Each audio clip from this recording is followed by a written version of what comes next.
Join the Discord, link down in the description. Thank you. Hello everybody, in today's video we're going to be ranking every single Warlock exotic in a PvP tier list. So it's occurred to me it's been about a year since I've done these tier list style videos for our exotics, being Warlock, Hunter, and Titan. So we're going to be starting off with an updated version of that for our Warlock today. Hunter and Titan will be, the next few days. In the past year, we've actually had a good amount of exotic changes. So the list has actually, changed up a little bit here and there. So first off, how we're going to be ranking it is the top of the tier list is going to be meta. These are just the best exotics. They're great for every aspect of the game. Then we're going to have good, which is like, obviously, it's just a good exotic. Overall, it's nothing super oppressive. It's not going to necessarily take over the game. And it's just overall a good exotic. Might be a little bit on the strong side, but not too bad. Then bad is just bad. It's not that great, but it has some niche play depending on the situation or the build that you're running with it. Then there's awful, which is essentially just don't use this exotic. It has no real play in PvP. And then we have good for sixes, because there's some exotics that their effect is actually pretty good if you're just trying to slay out, or decent for sixes, but then they're not the greatest for threes. And this tier list is going to be based more around like the top of the meta, which typically means for like 3v3 playlists typically is where you'll see your like really good exotics. So we're going to be kind of basing it around there. All right, so starting off with the list, we're going to be looking at the Aons. Aons with the Sector of Vigor will make it so when anybody around you dies, you get class ability energy. It makes it so you can get your class ability so fast, and getting your class ability, aka your Rift, is just so beneficial for a lot of different builds, or even just in general, just getting your Rift. So it's really good for sixes, but it's also just good for base play, to be honest with you. Whenever you get a revive, you get your class ability back, and you just get so much class ability energy, even for things such as comp or trials. It's still not bad. So Aons goes right in the good category. It's better than a lot of people give it credit for. Next up, we got Apotheos's Veil. This is just an awful exotic. Doesn't really do anything until you have your super. And a lot of times, especially in 3v3s, you only get one, maybe two if you're really slaying out in like comp. But for the most part, it's just, you could, I guess, have some meme plays in sixes. But even then in sixes, you're typically only getting your super once or twice. Then next up, we got Astrocyte Verse. This will just make your blinks all that much better. Overall, it's just a good exotic. If you enjoy Blink, it really buffs up Blink and just makes it that much better. Next up, we got Ballador's Wrath. This exotic will give you some Frost Armor and give you some Stasis Surges. It's okay. I don't think it's awful, but I'd put it in the bad. I wouldn't really recommend it. Getting some Frost Armor on your Rift isn't the worst thing in the world, but there's actually a better exotic on this list, which we'll get into a little bit later, that kind of succeeds at giving you damage reduction while you're inside your Rifts, like a lot better. And the Stasis Surge bonus isn't bad, but it's just, I wouldn't really care to use these things. The Rifts is on a decent cooldown, not really worth it at all using these things. Then we got Bootsy the Assembler, which I think is a good pick paired with Lumina. You got lots of healing for you and your team. Great for proccing things like Benevolence on the Solar class. Just overall a good exotic, especially if your team is willing to play a little bit slower and stack up the Noble rounds from Lumina. It's just overall pretty good pick, healing your team up. Then we got Briar Binds, which is great. You can pick up your Child of the Old God. Child of the Old God does apply a lot of pressure, and a lot of times when you send him in, your opponents either need to focus on that or disengaging or you. Like, it just makes it so they have to think about a lot of what they're doing, and Briar Binds just makes it so they do more damage. You can pick up your Child of the Old Gods if it just goes into a wall or something, and makes it just so the uptime on it is super good. So it's just another good exotic. Overall, we're starting off fantastic for these exotics. Then we got Xenotaph. There's no reason to ever use this in PvP. It's awful. All it really does is reloads your trace rifles, but in PvP that doesn't really matter all that much. You can't really get heavy, so yeah, it's not that great. I would never use this. Then we have Chromatic Fire, which I don't think Chromatic Fire is like bad. I think it's actually pretty good in things like sixes where you can just get explosions going. And it's very good with things such as Ace of Spades or any Firefly-based weapon or Outbreak Perfected. Overall, it's just a good sixes to help you get some multi-kills. Overall, for threes, I would say it's probably in the bad category, but overall for sixes, it can actually help you out a lot. If you use like a Stasis subclass, it can apply some slow or weakening with Void. Overall, just a good sixes exotic. Claws of Kara, it's just not very good. It gives you an extra melee charge, but that doesn't really do much for you most of the time. Like, it can be okay on Void to get an extra pocket singularity, but there's other exotics that just help you get your cooldown faster. So it's just, you don't really need claws, if I'm going to be honest with you. It also gives you a firepower, I guess, which is okay, but I don't know, because you can use it on Stormcaller as well to get 2 melees, but at the end of the day, you might as well just use Prismatic. So I don't know. It's just, they aren't that great. Getting an extra melee charge doesn't really do a whole lot for you. Controverse Hold, amazing exotic for PvE. For PvP, it's really bad. It doesn't really give you that much energy back. The damage reduction is not very great. And overall, it was really good back in the day when handheld Supernova would one-shot, but ever since then, there's not really a reason to run this exotic. Crown of Tempest is very good for 6s. You can have high uptime on your abilities as long as you keep taking people out with arc damage. It makes your Stormcaller last a ridiculous amount of time, but for 3v3, I would say it's just like, it's in between the good and bad for 3v3, but for 6s, it's a fantastic exotic. Dawn Chorus. Now, this can get your melee back very quickly and makes it so your Scorch is a little bit, more beneficial. So I think it's not terrible, but it's not good either. So it's in the bad category. It's not great, but it does get your melee back very quickly, which is nice. But Celestial Fire or the Snap, most of the time you can get them pretty quick as it is, and they're good melees, but unless if you're building into, an ignition build, think with Skyburner's Oath, or you're using incendiary grenades, which isn't bad, but I feel like you don't necessarily need Dawn Chorus for those, but it does help out a little bit. Now we got Eye of Another World, and personally, I think this is an S tier exotic. The amount of utility that this exotic gives, and just for any build or any subclass, making it so you just get way more uptime on your abilities is just insane. I know this, I typically main this exotic on my Strand Warlock build, and I know it makes me a little bit biased, but I would either put it in the meta or good, but personally, I just think it's a very heavily slept on exotic. It's just so good for getting all your abilities back so fast. And then the highlighting to priority targets is great as well. You can see people who are weak, especially when they're invis and weak, they just glow red.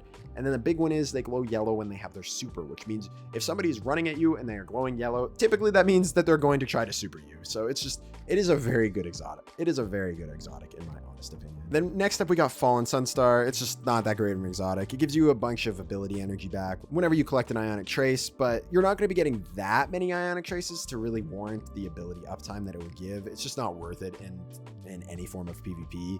Very good for PvE, but the uptime of it just isn't beneficial enough to utilize our exotic slot. Then we got Fellwinter's Helm, which initially I thought was really bad. I'm pretty sure I put it in the awful last time, but I'm actually going to put it in the bad tier this time. I don't think it's great, but I think it does have some niche play with Stormcaller or Prismatic, because whenever you fly in and you get a kill, it will actually blind enemies, like a very crazy blind, from about 15 to 20 meters away and weaken them. So I think it actually does have a bit of a play and is a little underutilized, if I'm going to be honest. So I think this one actually moves up from the awful to the bad tier, but depending on, the player and the situation, I do think it actually could make some plays with that build.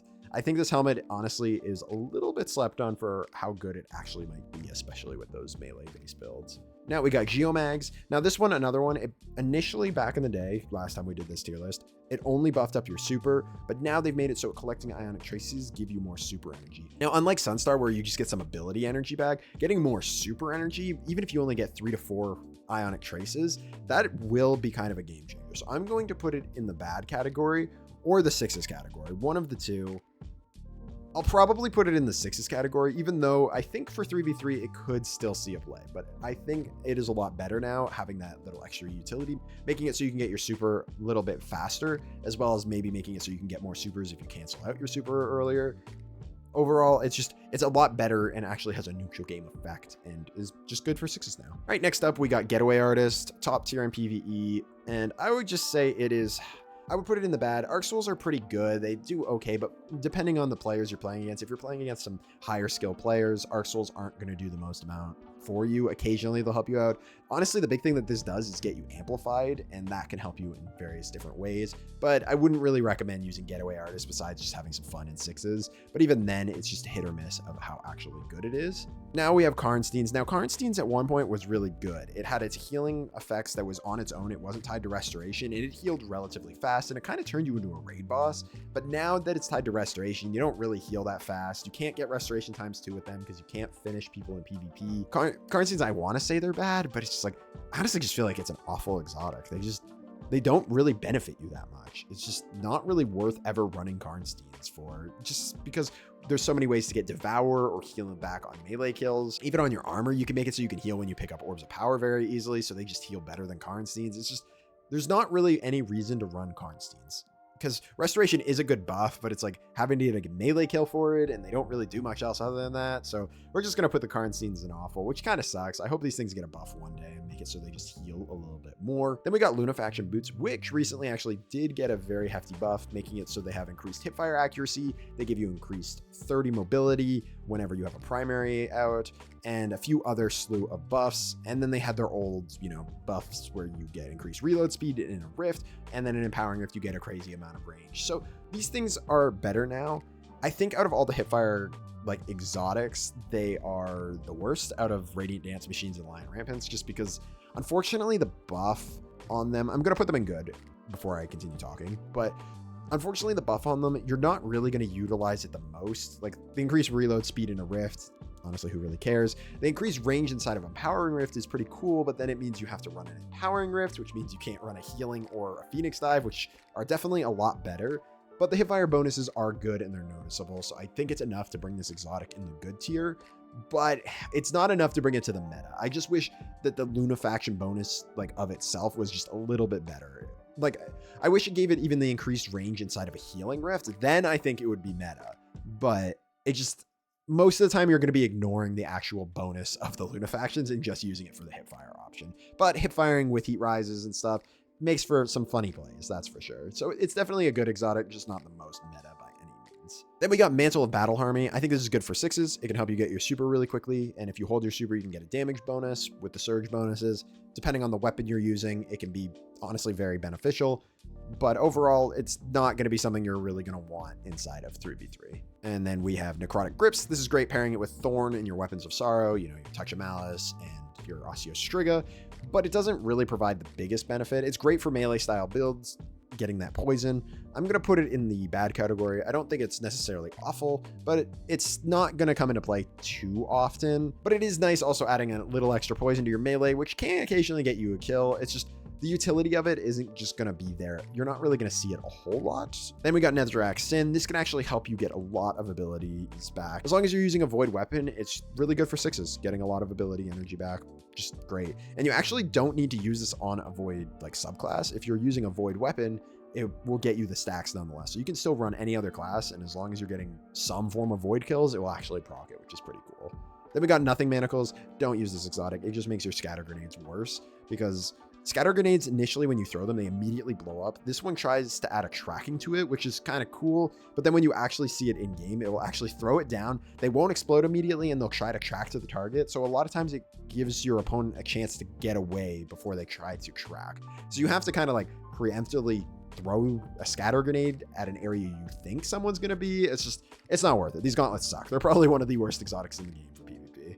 Then we got Ophidian Aspect. This is an easy S tier. It just gives you AE. It buffs all your weapons up to be super snappy with the handling bonuses, reload super quick. Overall, Ophidian Aspect's great, especially for Dawn Blades, but pretty much anybody. Means you don't really need to worry too much about the handling stat, because these things give you 32 handling to all your weapons. Ophidian Aspect's just a top tier option, always has been. Now, Osmiomancies. Osmiomancies actually got nerfed a fair amount since the last time I put it on the tier list. Last tier list, it was an S tier, and since the nerf, it is noticeable, but I don't think it's super crazy noticeable. It makes the cold snaps worse, but I would still put it in good. They still track a fair amount. You tag somebody, you get a fair amount of energy back for your grenades, and you get 2 of them. They're still good, still very strong, just probably not the most meta where they were actually chasing people across the map, but they're still pretty good. Then we got Phoenix Protocol. It can be okay in 6s, depending on the lobby you're in, but for the most part, I'm just going to put it in bad. Most of the time, people don't challenge your well. If they do, it's great, but It's great for momentum control, though. If you like momentum control, use Phoenix Protocol. Then we got Prometheus Spur, and this is just not a very good exotic. At the end of the day, it gets you some rift energy, which is nice, but defeating a target and it consuming your rift and then it drops an empowering and a healing rift at their feet just doesn't really make sense in PvP, because you want the healing rift or empowering rift under your feet. So you having to go kill them and then run to their spot, which a lot of times the enemy team is going to be at, just doesn't make sense. And then even when in your Dawnblade, when you drop it, it's just a really bad exotic. I would never use these. It's not really worth it. The only beneficial part about this is whenever you take somebody out, you get some rift energy back, but you're going to consume your rift, which doesn't really make sense. Next up, we got Rain of Fire, and Rain of Fire is so strong. I'm going to put it in the S tier just due to how strong Vex Mythoclast is right now. Normally, it would probably just be, in the good tier, but with Vex, it turns Vex into a machine gun. it's hard not to put this thing in meta with just how strong Vex is. Not to mention with things such as like grenade launchers, it's very good just because it constantly will reload your guns. You never really need to worry about reloading as long as you're, Icarus dashing around. But it also has some play on Strand Warlock as well, because whenever you enter Weave Walk, it will reload all your weapons. Overall, it's very good, mainly because of Vex Mythoclast. If Vex Mythoclast didn't exist, it would be a different story, but it does. So these things are meta right now. Then we got Sanguine Alchemy. I'm pretty sure this thing had not got its rework the last time we did our tier list, but it does now, essentially giving you wall hacks whenever you're inside your rift, giving you the surge bonus, and overall, it's a good exotic. I think it is a little bit slept on, but it makes it so your rift is just so strong. Being able to get wall hacks and damage bonuses, it's just good. Overall, just a great neutral game exotic, making it so you can hold things down. If you can get a kill and something like 6v6 as well, it makes it so you can extend your rift duration. It's overall just a good exotic. Seacan Filaments, this makes it so you can get Devour very easily, and for 6s, it's absolutely amazing. But even for 3v3, being able to get Devour on demand, somebody gets weak, you go drop an Empowering Rift, then you go around the corner, and then you just get full health. It's great for 6s, but it's honestly pretty good for 3s as well. Devour is one of the strongest buffs in the game and really can catch people off guard. I think this thing is pretty good. Also, it does give you overload rounds when you're inside your rift. And for people who don't know, overload rounds will actually work in PvP. It will actually lower the rate that somebody gets their abilities back by 40%, I believe. I could be wrong on that. But then it will also cancel buffs like restoration as well. So overload inside your rifts actually isn't bad. It does help out and come in handy every now and then. And then free Devour, who says no to free Devour? Skull of Dire Kara, it's not really worth it. The energy you get back from it is just, no, it's awful. Don't run it. Not even in 6s is it great. There's just way better picks. Then we got Starfire Protocol. Now, this gives you 2 fusion grenades. Also, another bonus that it doesn't actually read on the exotic, but it has more of a hidden bonus, is it will actually lower the cooldown of your fusion grenades, which is great. Getting 2 of them. Fusion grenades with Touch of Flame are very strong. You can use it for trying to get a lot of Heat Rises uptime. I actually do think this is, I don't know. I don't think it's necessarily bad. I don't think it's bad enough to be in the bad, but I don't think it's good enough to be in the good. I think it's somewhere in the middle, but we'll probably just put it in the top of bad just because I don't know. I think it's better than these, but it's worse than these. So I could make another, section here, but we'll just put it in the top of bad. I think it is pretty good though. It has its utility, and fusion grenades with Touch of Flames pretty much almost one-shot somebody. It leaves them one shot, but the Scorch doesn't kill them. And it is very strong in my opinion. It's just not the most beneficial all the time. Then we got Storm Dancer's Race. This is just a really bad exotic. Never use it. Only really benefits your Stormcaller and is just not worth using 99.999% of the time. Next up, we got Sunracers. Now, most people are going to assume I'm going to put it in the awful, but I actually think it's good for 6s. It makes your solar grenades last a ridiculous amount of time, and if you can consistently get your melee kill, being able to chuck out a ton of solar grenades is actually pretty good if you can build into it. For 3v3, it's definitely an awful pick. I wouldn't really use it. But for 6v6, it does have some niche play and is great if you build craft into it. Then we got the Swarmers, which traditionally, for those that don't know, I main Strand and Warlock, and this isn't very beneficial most of the time, except for right now with this season. The artifact mods actually make it so these are actually pretty good, making it so you can get a ton of tangles and get a bunch of Strand debuffs. So for this season in particular, I think it actually is a good option for Broodweavers, but most of the time I'm going to put it in the awful category. Most of the time I'd put it down here, but this particular season, if you're watching right now, episode Heresy, it's good.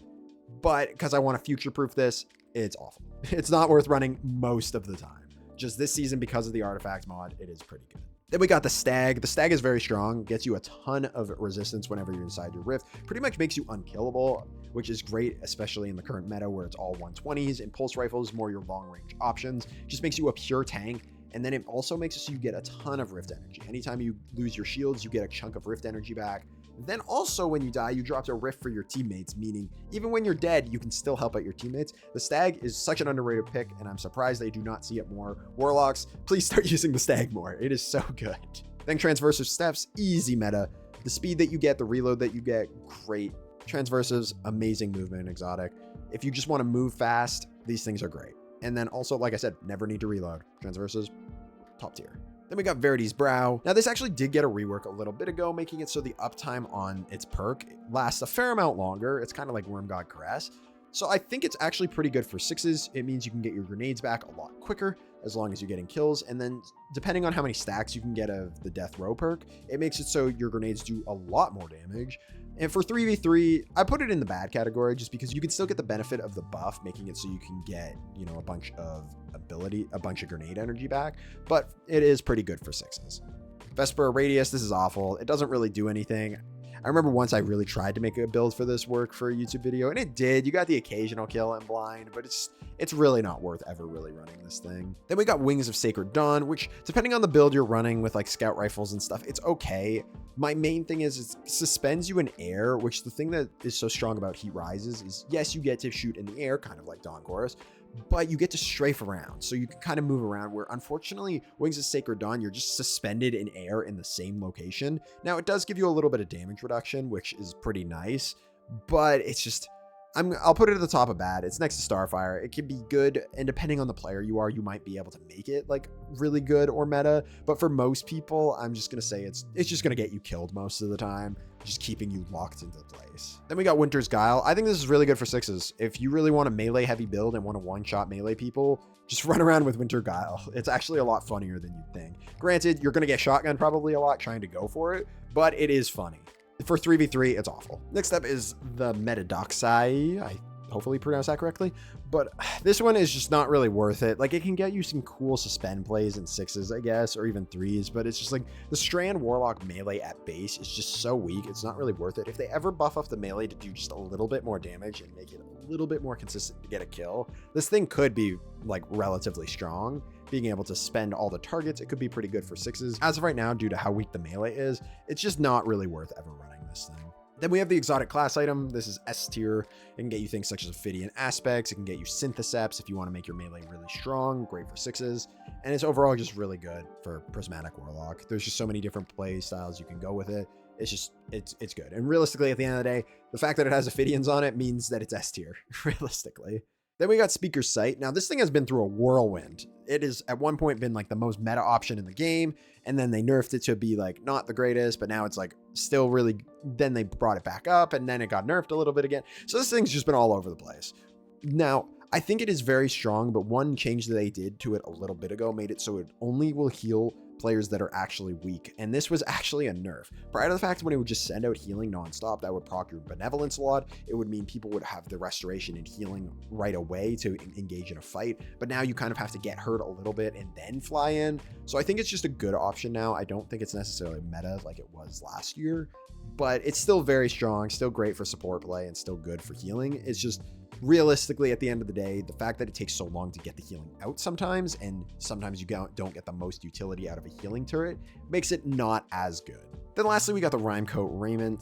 Now, this is a new exotic since the last tier list. I think this is the only new one in the past year, which is kind of interesting to look at. But overall, this exotic is actually really good. It will make it so your stasis turret will get a bunch of little crystals that spawn around it, and whenever you stand around it, you get a little ice buddy. And when you shoot somebody with this ice buddy, it is no joke. You pretty much just win the gunfight immediately. But the only thing is you have to keep your turret alive, and you have to stay by it.